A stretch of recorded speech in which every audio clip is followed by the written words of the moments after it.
जय हिंद। नमस्कार साथियों, आज की वीडियो जो है वो सीटेट एग्जाम 2022-23 को लेकर होने वाली है, जिसमें आपके पर्यावरण के पक्षी जो होते हैं एग्जाम में भर भर के पूछे जा रहे हैं। वर्तमान में जो आपका सीटेट एग्जाम हो रहा है उसमें भर भर के इनसे क्वेश्चंस पूछे जा रहे हैं।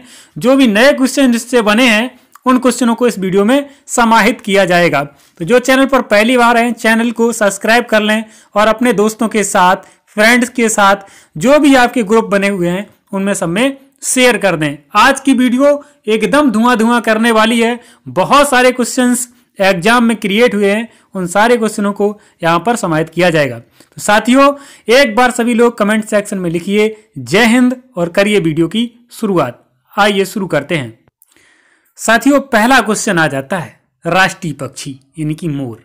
मोर के बारे में बात करेंगे तो ये हमारा क्या है, राष्ट्रीय पक्षी है। साथियों, 26 जनवरी 1963 को मोर को राष्ट्रीय पक्षी घोषित किया गया। कब किया गया? 26 जनवरी 1963 को। जब भी क्वेश्चन पूछा जाए मेरे साथियों, तुरंत 26 जनवरी 1963 लगाएंगे। कौन सा वाला मोर? तो नीला मोर हमारा राष्ट्रीय पक्षी है। कौन सा? नीला मोर, जिसकी नीली गर्दन होती है, उसमें भी नर पक्षी। मोर में नर पक्षी के लंबे और रंगीन पंख होते हैं। ये जो मोर होता है ये नर होता है। मादा कौन सी होती है? मादा होती है जिसके पंखे रंगीन नहीं होता है। इसको हम लोग पीकॉक कहते हैं और इसे पीहेन कहते हैं। इतना भी आपको पता होना चाहिए।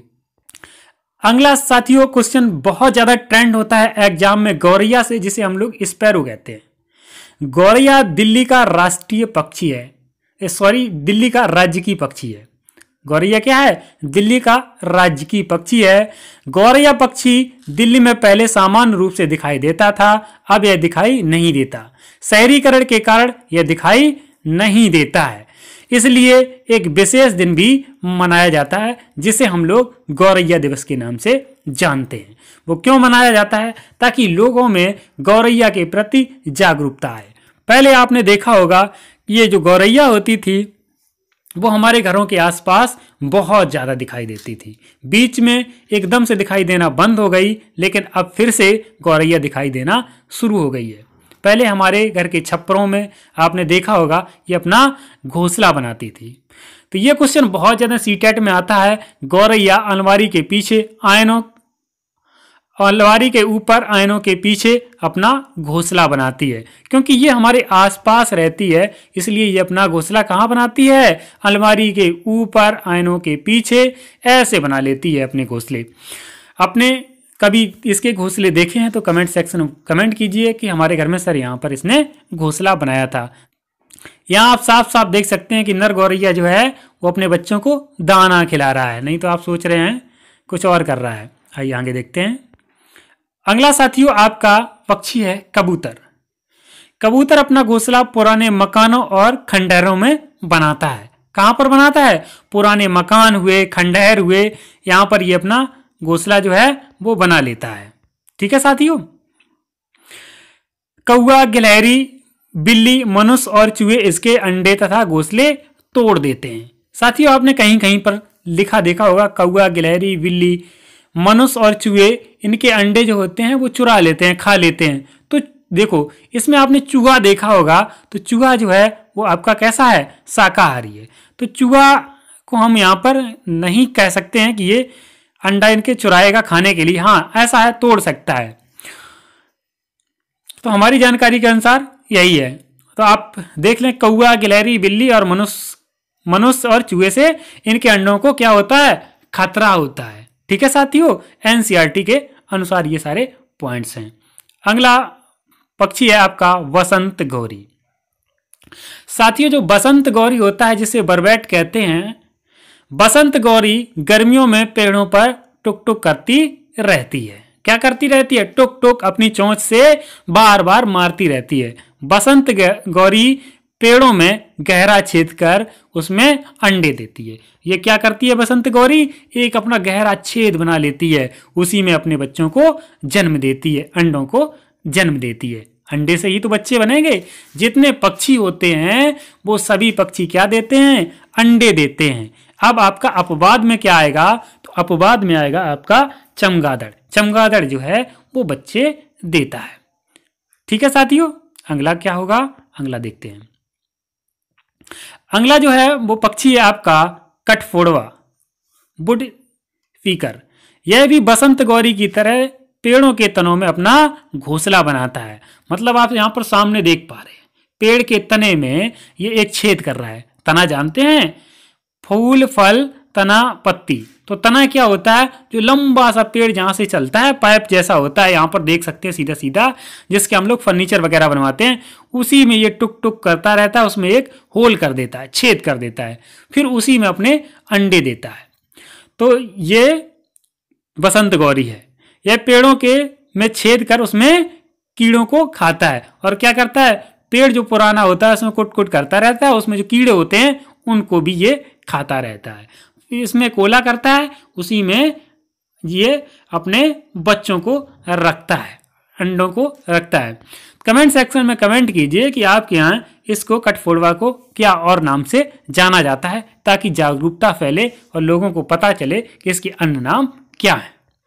नेक्स्ट आपका जो पक्षी होगा वो शक्करखोरा यानी कि सूर्य पक्षी, सनबर्ड। आपने इस पक्षी को कभी देखा है? कमेंट सेक्शन में कमेंट कीजिए आपने यदि इस पक्षी को देखा है। तो शक्करखोरा किसी झाड़ी या पेड़ की डाली पर अपना घोंसला बनाता है। क्वेश्चन पूछा जाए, झाड़ी में और पेड़ की टहनी पर अपना घोंसला कौन बनाता है? तो शक्करखोरा। शक्करखोरा का घोंसला बाल, रुई, मकड़ी के जाले, पतली टहनियां, बारीक बाल, सूखे पत्ते, पेड़ की छाल तथा कपड़ों के चीथड़ों से बना रहता है। ये क्या करता है, इन सब से अपना घोंसला बनाता है। यही एक पक्षी ऐसा है जो उल्टा उड़ सकता है। ये कैसा पक्षी है, ये उल्टा उड़ सकता है। अच्छा, इसको शक्करखोरवा क्यों कहते हैं? तो शक्करखोरा इसलिए कहा जाता है, आपने देखा होगा इस पक्षी को कि ये उल्टा लटक के कभी कभी पानी पीते, ये नल की टोंटी में आपने देखा होगा। कभी कभी आपने देखा होगा ये अपनी पतली चोंच से फूलों में छेद कर देता है, और उसका जो मीठा भाग होता है, जैसे सोचिए ये ऐसे करके फूल है, तो ये यहाँ पर जाकर अपनी चोंच से उसमें एक कोला करेगा और उसमें सुराख से चूस लेता है उसका मीठा मीठा जो रस होता है। आपने कभी फूलों को चूसा जरूर होगा बचपन में, छोटे पर चूसा होगा, बड़े हो गए तो थोड़ा ये सोचते हो कि लोग क्या कहेंगे, तो वो आनंद अब नहीं मिल रहा होगा। अब आइए, सातवां आपका है दर्जन चिड़िया, जिसे हम लोग टेलर बर्ड कहते हैं। तो दर्जन चिड़िया जो है उसे हम लोग क्या कहते हैं? Tailor bird. दर्जन चिड़िया पेड़ों के बड़े पत्तों को सीकर अपना घोंसला बनाती है, उसी में अंडे देती है। दर्जन चिड़िया क्या करती है, पत्ते जो बड़े से होते हैं उन्हीं को सिल लेती है। सिलने के बाद उसी में क्या करती है, अपने अंडों को रखती है, अपने बच्चों को वहीं पर सीती है। देखो प्रकृति ने सबको क्या क्या कलाकारी दी है।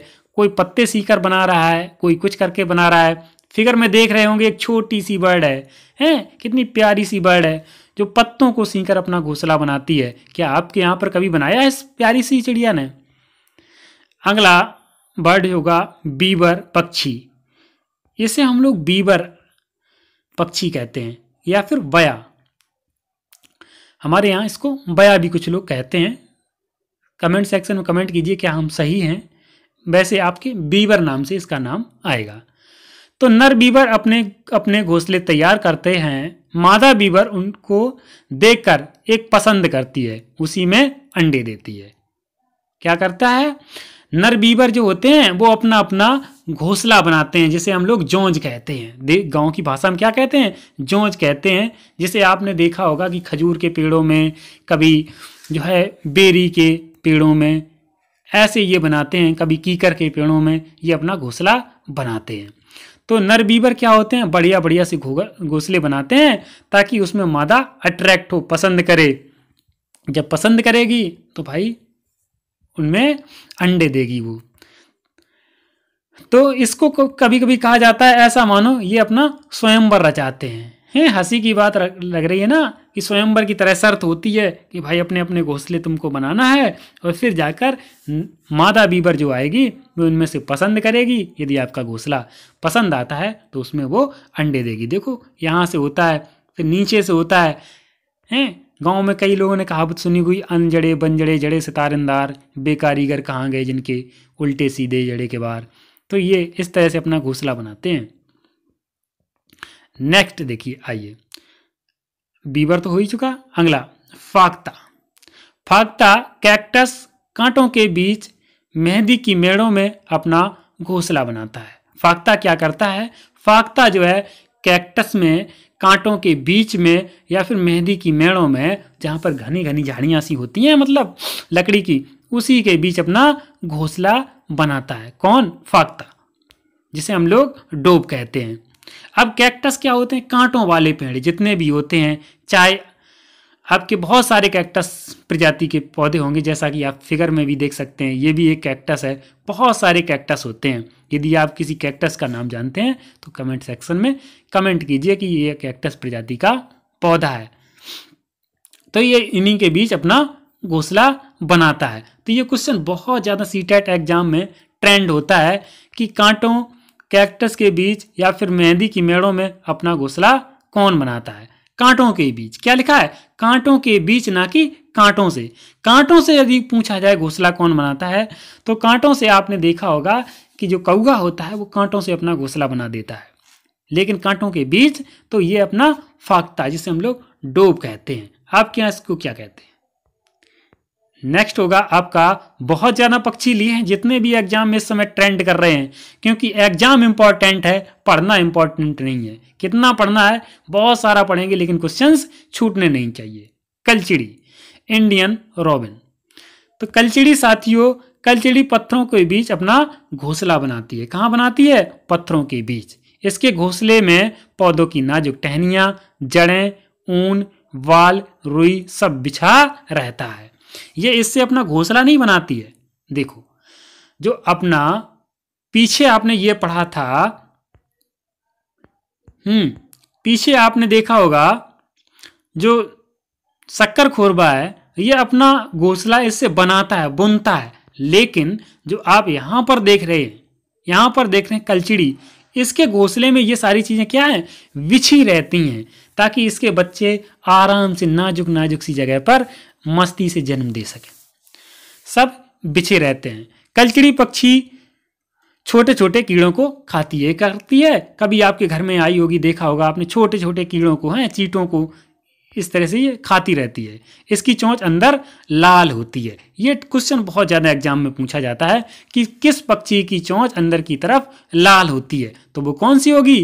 कलचिड़ी होगी। कौन होगी? कलचिड़ी। नेक्स्ट है आपकी मैना।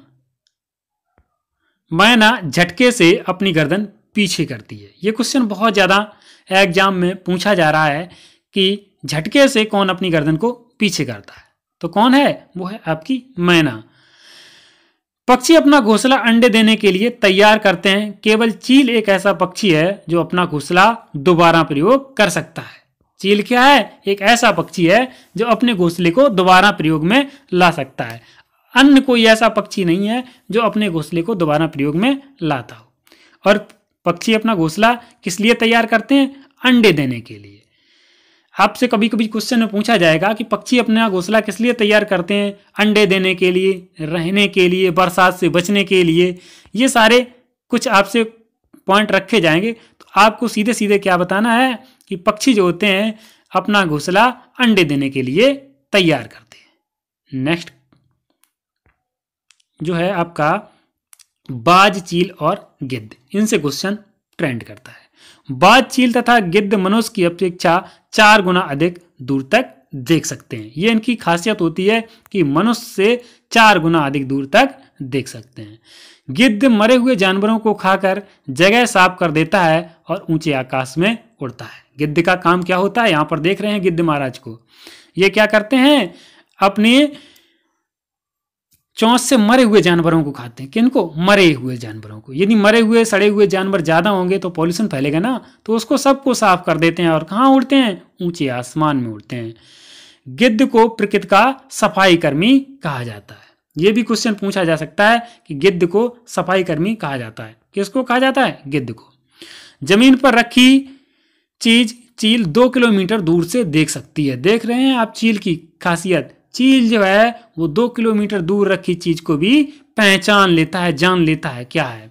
और चील की जो पूंछ होती है वो के आकार की होती है, ऐसे टाइप की आपने देखी होगी, के आकार की होती है। तो ये भी क्वेश्चन बहुत ज़्यादा ट्रेंड करता है। अगला है आपका पक्षी कौआ। सबसे चालाक पक्षी कौन सा होता है? कौआ।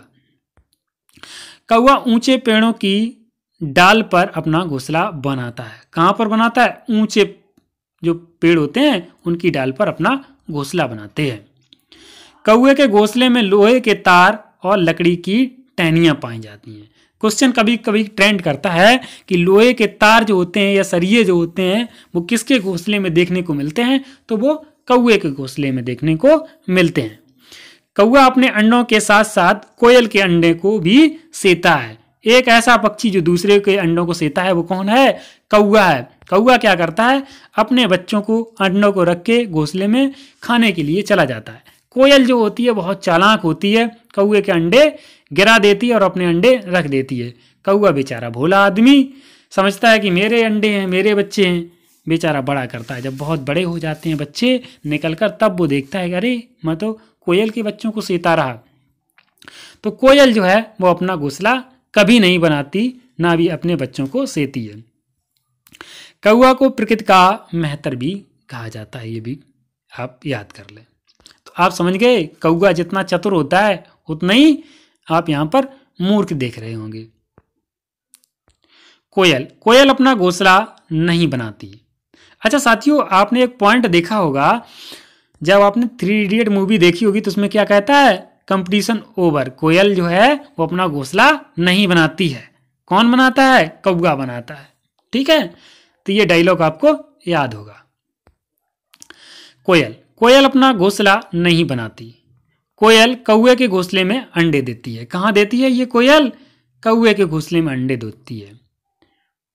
पक्षी अंडा देने के लिए घोंसला बनाते हैं, रहने के लिए नहीं। ये इंपॉर्टेंट बात है, नोट कर लीजिए, कई बार आपको रिपीट कर दिया मैंने। नेक्स्ट पक्षी है जो आपका उल्लू है। कौन है? उल्लू है। उल्लू मांसाहारी पक्षी है। कैसा पक्षी है ये? मांसाहारी पक्षी है। इसकी आंखें मनुष्य की तरह सामने होती हैं। इसकी आंखें आप देख पा रहे हैं, ये कैसी हैं? सामने की तरह, मनुष्य की तरह। जैसे मनुष्य में आगे सामने 2 आंखें होती हैं वैसी होती हैं। उल्लू अपनी गर्दन पीछे तक घुमा सकता है। ये एकदम से पूछा जाता है। किसी किसी बुक में दिया है कि उल्लू जो होता है वो 360 यानी कि 360 डिग्री तक अपनी गर्दन को घुमा सकता है। किसी किसी बुक में दिया है कि 260 डिग्री तक, 180 डिग्री, कितना? 180 दिया है, 180 डिग्री घुमा सकता है। कहीं कहीं पर दिया है 360 डिग्री तक घुमा सकता है, लेकिन अपनी गर्दन को ये सर्वाधिक घुमा सकता है। ये बात आपको माननी पड़ेगी। आवाजें भी कई तरह की निकालता है, ये भी आपने सुना होगा। नेक्स्ट, अब हम लोग बात करेंगे पक्षियों की चोंच के बारे में, क्योंकि आपने कई तरह की पक्षियों की चोंच देखी होगी। बाज, चील और गिद्ध जैसे मांसाहारी पक्षियों की चोंच छोटी और हुक की तरह मुड़ी होती है। बाज की चोंच आपने देखी होगी, कैसी होती है? हुक की तरह मुड़ी होती है, ताकि ये मांस को खींच सके। कबूतर, गौरैया की चोंच छोटी, चौड़ी और मजबूत होती है। इनकी चोंच अनाज के दाने तोड़ने में सक्षम होती है। ये क्या करते हैं? अनाज को तोड़ तोड़ कर खाते हैं। तोते की घुमावदार चोंच होती है। तोते की चोंच आपने देखी होगी, नहीं कहते हैं बिल्कुल सुआ जैसी एकदम नाक होनी चाहिए, ऐसी बहू कहलाएंगे। तो कैसी होगी? तोते की चोंच जो होती है वो घुमावदार होती है, जो फल कुतरने में मदद करती है।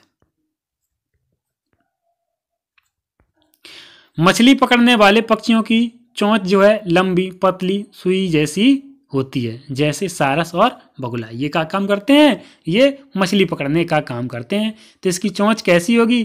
चोंच जो है लंबी होगी, सुई जैसी होगी, ताकि आसानी से पकड़ सकें।